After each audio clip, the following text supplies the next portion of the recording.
चलिए, मेरी वॉइस ठीक है ना? Welcome to Crest forum. तो आज हम लोग आप लोगों की मीटिंग करवाएंगे उन बच्चों से जिन्होंने काफ़ी मेहनत मशक्क़त के बाद, तकलीफ के बाद, दर्द के बाद सिलेक्शन लिया है। तो आज आप लोग ये पूरा देखिएगा, एक एक्सपीरियंस शेयर होगा इन लोगों की तरफ से कि तैयारी के फेज़ में, तैयारी के दौर में, पूरे समय में बहुत सारे फेजेस ऐसे आते हैं। अच्छा भी लगता है, कभी कभी एकदम ऐसा लगता है कि यार हमसे ऊपर कोई नहीं है, मतलब हम ही हमें जो है। और फिर बाद में कभी कभी ऐसा भी टाइम आता है जिसमें ऐसा लगता है यार अब नहीं हो पाएगा, मतलब छोड़ देते हैं, छोड़िए। प्रशांत, कॉन्ग्रेचुलेशंस। चलिए, तो प्रशांत यार, आपकी स्टोरी तो सही में, मतलब मुझे याद है अभी भी व्हाट्सएप पे मैसेज पड़ा है। 2 महीने पहले आपने एक मैसेज किया था, 1.5-2 महीने पहले, सर मुझे जॉब चाहिए। आज सुबह भी मैं, सुबह या कल शायद शाम में आपको कॉल करवा रहा था, तो मैं वो मैसेज देख रहा था, सर मुझे जॉब चाहिए, मैं हो नहीं पा रहा है।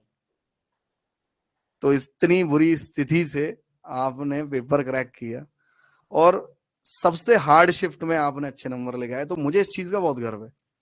एक बात। दूसरी बात, लोग अभी इस बार के पेपर में ये समझ रहे हैं कि यार इस बार वाला में आईटीआई डिप्लोमा, वो डिप्लोमा और बीटेक वाले ही निकाले हैं, आईटीआई वाले निकाले ही नहीं है इस पेपर को। आपके केस में ये बिल्कुल गलत है। आप प्योर आईटीआई हो, ये बता। बिल्कुल pure ITI sir. Pure ITI है, हैवी न्यूमेरिकल वाली शिफ्ट निकाली है।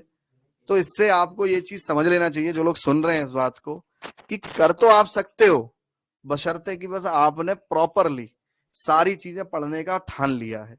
अगर आप ये सोचते, अगर ये सोचते कि यार छोड़ो ना न्यूमेरिकल, भगवान भरोसे चलते हैं, अगर आज नहीं आएगा तो हो जाएगा अपना, तो नहीं होगा। अब आप मेरे को ये बताइए कि कैसे उस माइंडसेट से आपने तैयारी कंटिन्यू रखी, क्योंकि कईयों बार ऐसा होता है, एक सिंपल सी बात है, आदमी को लगता है ये नहीं होगा, पकड़ो जॉब, जाओ कहीं, और प्रेशर फाइनेंशियल भी आता है। यार कैसे टैकल करना चाहिए, कैसे मेंटेन करना चाहिए? सर जब मैं यहाँ आया था, जब कोचिंग ले रहा था, ये मेरी टेक्निकल की पहली कोचिंग है। क्योंकि इससे पहले मैं लास्ट पेपर दिया था 2019 में, वो नॉन टेक का था, यूपी पुलिस का, वो भी फाइट किया था और फिजिकल में बाहर हो गया। उसके बाद से मैंने प्राइवेट जॉब की तरफ चला गया।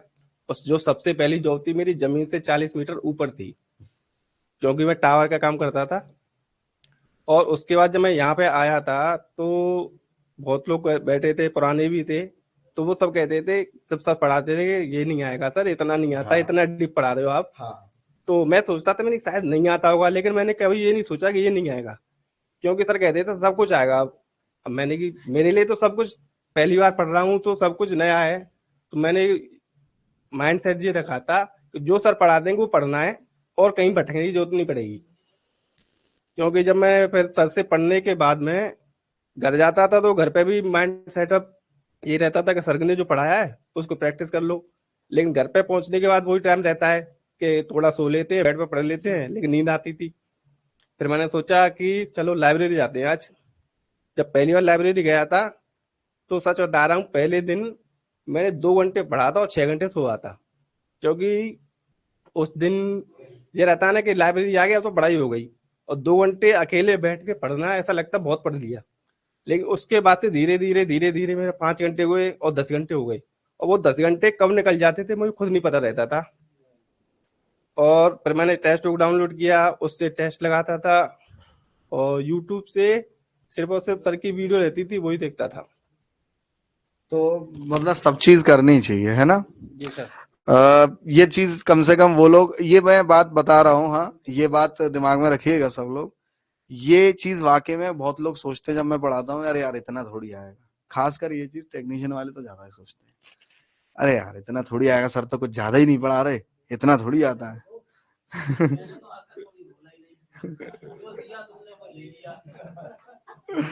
चलो, नहीं तो उनके लिए, अरे तो देखिए, अरे इतना पर्सनल लेने की, चलिए, अरे किसी एक के लिए नहीं है भाई ये, अरे चलिए, किसी एक के लिए नहीं है ये बात है, ये सबके लिए कही जाती है, कोई जनरल एक पॉइंट आउट करके नहीं है। अच्छा, एक चीज बताओ, रिवीजन कैसे करना चाहिए? टेस्ट वगैरह से किस तरीके से देना चाहिए? मतलब जैसे बहुत लोग क्या करते हैं कि टेस्ट देते हैं, टेस्ट हो गया खत्म, उनकी ड्यूटी खत्म हो गई, टेस्ट देते ही खत्म हो गई। उसे टेस्ट को कैसे रीचेक भी करना चाहिए, किस तरीके से उसे दोबारा से देखना चाहिए, क्या करना चाहिए, मतलब टेस्ट कैसे देते हैं? सर टेस्ट का तो ये रहता है कि एक बार आपने टेस्ट दे दिया, उसको रीचेक करना तो बहुत जरूरी है। आपके जो क्वेश्चन गलत हुए उनको भी चेक करना है, और जो सही हुए उनको भी चेक करना है, क्योंकि कभी कभी क्या होता है, हमने एक बार क्वेश्चन सही कर दिया, उसको अगर नहीं देखा तो जो दोबारा हम टेस्ट लगाएंगे दूसरा, तो हो सकता है वो गलत हो जाए, क्योंकि हमें पता ही नहीं था हमारा क्वेश्चन आंसर वो सही था या गलत था। मतलब टेस्ट को देना है तो ऐसे देना है कि आप भले 20 क्वेश्चन का टेस्ट क्यों ना दो, भले 40 का क्यों ना दो, 50 का क्यों ना दो, छोटा टेस्ट दो या बड़ा टेस्ट दो, उसको आपको रीथिंक करना है कि गलती कहाँ हो रही है करके। ठीक है, तो ये बता दीजिए, ये पेपर पैटर्न, मतलब पेपर में इतनी नई सारी चीजें आ रही हैं करके सिलेबस बढ़ता जा रहा है, क्या मतलब मैनेज कैसे करा जाए इसको? मैनेज का तो सर एक ही आपने फंडा कैसे है, किया मैनेज? प्रैक्टिस से। प्रैक्टिस से। बस प्रैक्टिस ही कितना लगभग प्रैक्टिस है। टाइम घर पे पढ़ लेना चाहिए? अगर यहाँ से जा मान लो आपको 3-4 घंटे, 3 घंटे मान लो पढ़ के जा रहे हो कोचिंग में, तो फिर उसके बाद कितना पढ़ना चाहिए? Just double. जैसे कोचिंग में आपने 3 घंटे दिए तो घर पे 6 घंटे देने ही पड़ेंगे। और मेरा अगर एवरेज टाइम निकालोगे, जब से मैंने कोचिंग की थी, शायद मैं यहाँ पे आपको 1 अक्टूबर 2022 को आया था, और शायद 10 या 11 जुलाई तक रहा था। तो अगर एवरेज निकालोगे जब से जब तक का, तो कम से कम मिनिमम 5 घंटे तो डेली का एवरेज है। तो किसी किसी दिन 10 घंटे है, किसी दिन 1 घंटे ही पढ़े, ये रहता है। ये देख लो, मतलब क्या है कि ये बातें तभी निकलती है जब बंदा सेलेक्ट हो जाता है, उससे पहले तो खुद ऐसे ही कह देता है अरे यार कुछ नहीं पढ़ पाता, टाइम नहीं है। तो मतलब सबको पढ़ना ही पड़ेगा, ये बात दिमाग में रखिएगा। फेलियर के बाद क्या यार, बस मोटिवेट खुद को कैसे किया, ये बस आप बता दो, क्योंकि आप बहुत परेशान थे, और कैसे बस वो खुद को, अपनी आप को कैसे दोबारा से जिंदा करके, वो भी इतना परेशानी में पड़ के कैसे आए? सर परेशानी का आप पूछोगे तो मैंने जब पेपर दिया था उसके बाद से घर पे भी प्रेशर रहा था, शादी हो गई थी कि अब जाओ काम करो बाहर, घर पे कब तक पड़े रहोगे। तो फिर मैंने काम करने गया था, तो काम सर ऐसे मिल रहे थे कि जैसे कि जो मजदूर काम करते हैं उसी तरह से ट्रीट करते हैं सब लोग। प्राइवेट जॉब में चाहे आप कॉल सेंटर में चले जाओ, चाहे किसी भी फील्ड में चले जाओ। और सर मेरा अगर आप एक्सपीरियंस पूछो काम का, तो मैंने इतनी जॉब छोड़ी है, इतनी पकड़ी है, कभी टावर का किया है, कभी हलवाई के यहाँ मैंने सर कढ़ाइयाँ तक साफ की हैं।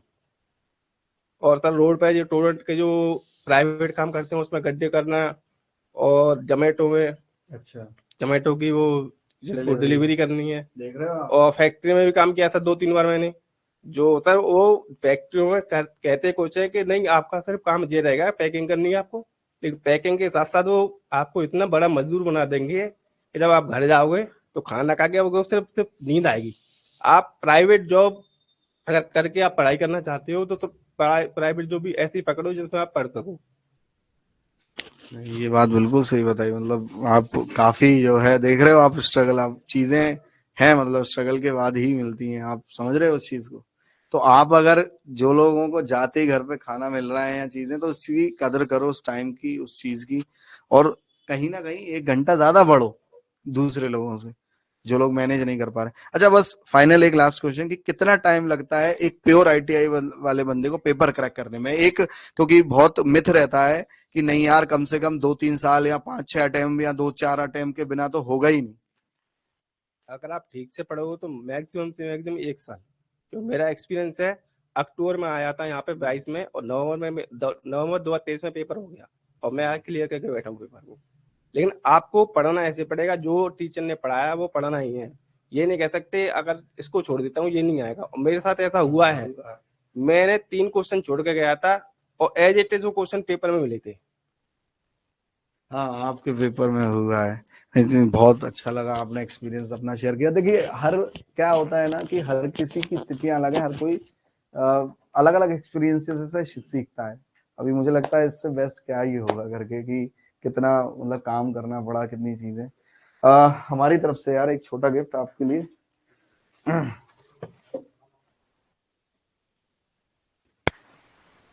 चलिए बस,